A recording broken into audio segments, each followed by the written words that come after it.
Hello,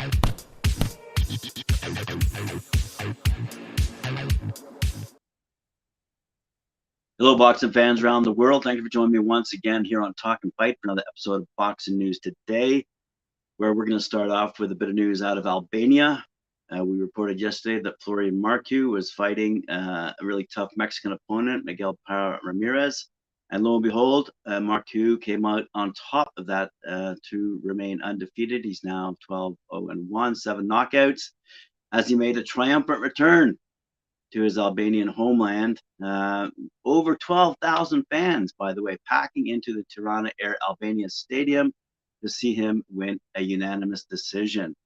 That was actually the main event of a great night of boxing.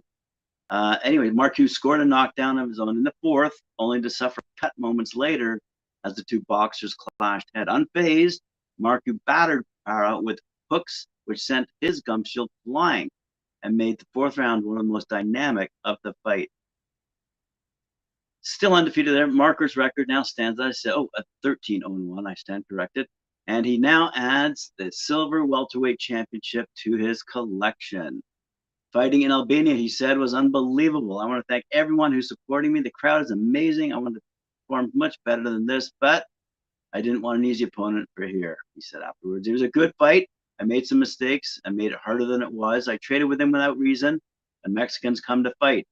The problem was the cut was a problem because I couldn't really see from my left eye. I started really good after the cut, in fact, even though it affected me a lot. And as for his next opponent, Marcus said he's open to all challenges. I don't care. I'll fight whoever they bring me, he said. And he's part of the boxer, Ben Shalom's stable. And so we'll look forward to seeing who he's got scheduled for one of our fighters here at Talk and Fight. He's our fave in that division. Florian Marku, let's see if he can get a good fight up next and maintain that championship belt and maybe collect some others along the way. Good for Florian Marku, good for the Albanians.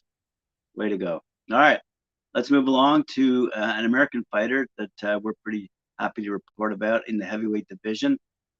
He's going to be appearing on the undercard. The main event will feature Jose Pedraza going up against Richard Comey in a 10-round junior welterweight showdown. And that's being put on by Top Rank in association with Bella Entertainment and Holden Productions. Anyway, the guy I want to talk about is undefeated heavyweight boxing sensation Jeremiah Dreamland Milton, 5-0 with 4 knockouts. And he's returning to his hometown of Tulsa, Oklahoma, as I said, to fight this Saturday night. It's August 27th at the Hard Rock Hotel in Tulsa. Milton is set to face Nick Jones in a scheduled 6-round bout.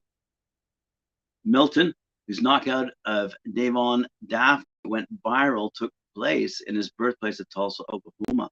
The heavyweight slugger has big plans to bring forth another great performance when he steps into the ring this Saturday night. He said, few fighters ever get to fight in their hometown, so this is a privilege for me, and I will treat it as such. The team and Top Rank, I appreciate for this opportunity. Tulsa, Oklahoma, let's get it.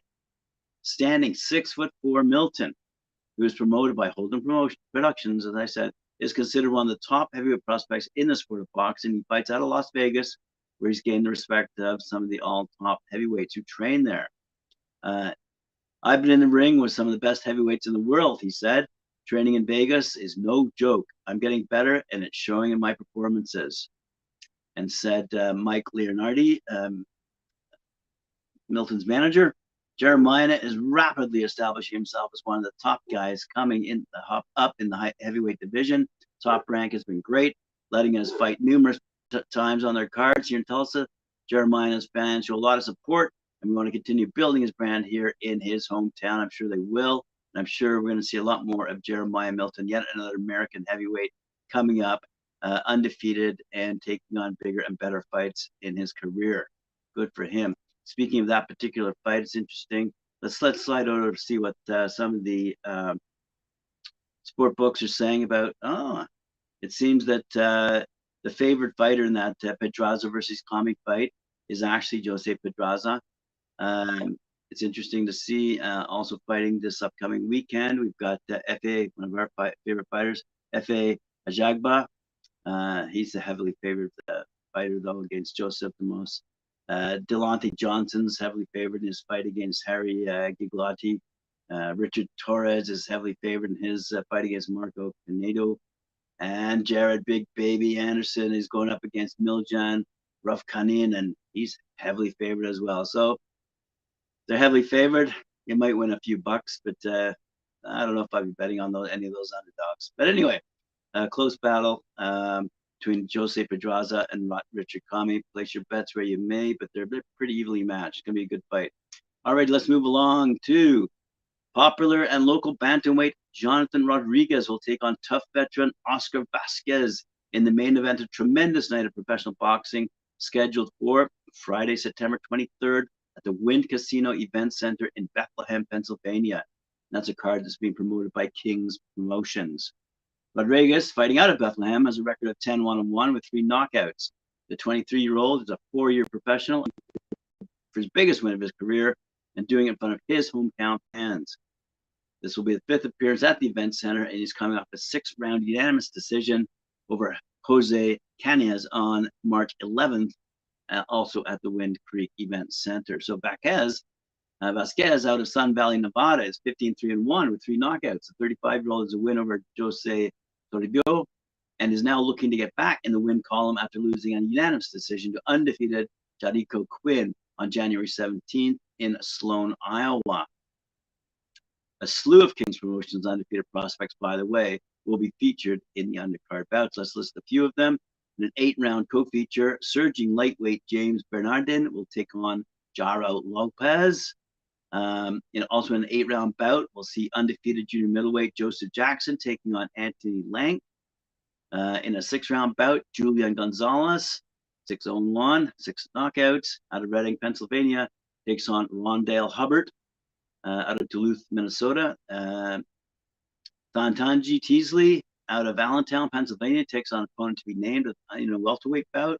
Jetta Borges out of Bronx fighting Tylek Gainey. And tickets are on sale. It's going to be a good fight down in Bethlehem, Pennsylvania on September 23rd.